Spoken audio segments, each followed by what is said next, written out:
You say that Conservative councils are managing things well and managing to deliver services even in this tough climate. And yet when you hear from some of those Conservative leaders of councils, there's no doubt about how difficult they find all of this. Richard Cornelius, the Conservative leader of Barnet Council in North London, we are really, really short of money. There's no money. It's really difficult.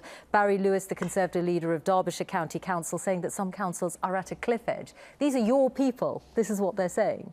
Well, as I say, it's one of the reasons why. And again, because of the way we have managed to develop and grow the economy over the last few years and managing the finances really properly and well for this country, we've been able this year to make sure the local government has access to, as I say, 1.3 billion more in money. But I know Richard and Barry, and they run... How much more? It's less than 1%, according to the National Audit Office, in terms of a real terms increase in core spending power. So that may be the way it's going, but it's tiny compared to what's been lost. Well, consistently, that core spending power has been able to increase. And by actually, small amounts. As I say, when you look at the statistics, people often talk about that grant from central government, but that is no longer the picture of how local government is financed. As I say, the big shift was when we started moving business rates retention back to local authorities. Okay, so the council leaders, the Conservative council leaders who say there isn't enough money, we're short of money, we can barely manage, are they wrong?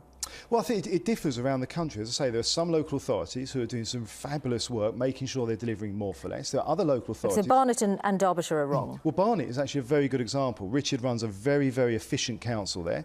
They have been in very difficult circumstances, it sounds like it, where he says there's no money. Well, who wants to run a council with no money? Well, as I said, Richard actually enjoys leading the council. He's a very good council leader. And let's remember, won control back from Labour in the local elections last year because of the good work and the good outline of what the Conservative council would do. But we're not denying the fact that we inherited such a bad economic situation back in 2010.